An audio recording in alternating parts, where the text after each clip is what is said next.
Hi అండి అందరికీ. Egg role అయితే చేస్తున్నాను. ఏ విధంగా చేస్తున్నానో చూపిస్తాను చూడండి.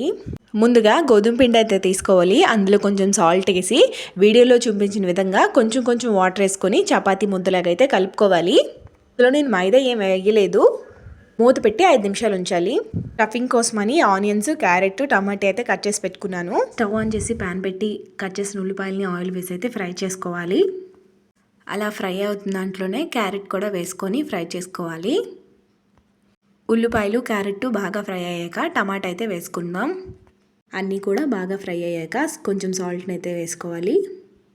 మీ టేస్ట్ తగ్గ సాల్ట్ అయితే వేసుకొని మూత పెట్టి ఒక 5 నిమిషాలు ఉంచితే చాలు, బాగా ఫ్రై అవుతుంది అన్నమాట.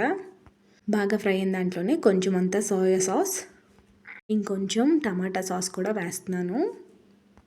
మొత్తం మిక్స్ అయ్యేలా మీ టేస్ట్ తగ్గ కారాన్ని అయితే ఇందులో వేసుకోవాలి. వేసుకొని 5 నిమిషాలు వేగాక స్టఫింగ్ కోసం ఇది పక్కన తీసి పెట్టుకుందాం. నేను ఇక్కడ ఆమ్లెట్ కోసం గుడ్లు చిన్నవని 3 అయితే తీసుకుంటున్నాను. అందులో సాల్ట్, కారం ఇంకా పసుపునైతే వేస్తున్నాను.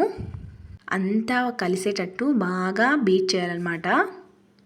స్టవ్ ఆన్ చేసి ప్యాన్ పెట్టి ఆయిల్ వేసి హీట్ చేశాక ఆల్రెడీ మిక్స్ చేసి పెట్టుకున్న ఆమ్లెట్ కోసం ఎగ్ మిశ్రమాన్ని అయితే వేయాలి.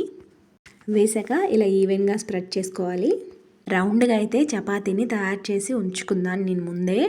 చపాతీని అయితే ఆమ్లెట్ మీద పెట్టాక మన రోల్ అయితే రెడీ అయిపోతుంది. ఇది 2 వైపులా కాల్చుకున్నాక ప్లేట్లోకి అయితే తీసుకొని మీకు నచ్చినంత సాస్ని అయితే వేసుకొని ఈవెన్గా స్ప్రెడ్ చేసుకోవాలి. రెడీ స్టఫింగ్ అయితే మనం రెడీ చేసాం కదా, వీడియోలో చూపించిన విధంగా ఆ స్టఫింగ్ మొత్తాన్ని ఫిల్ చేసి సర్వ్ చేసుకుంటే మన అమ్మీ అయిన రోల్ రెడీ అయిపోతుంది. Thank you for watching. Please like, share and subscribe our channel.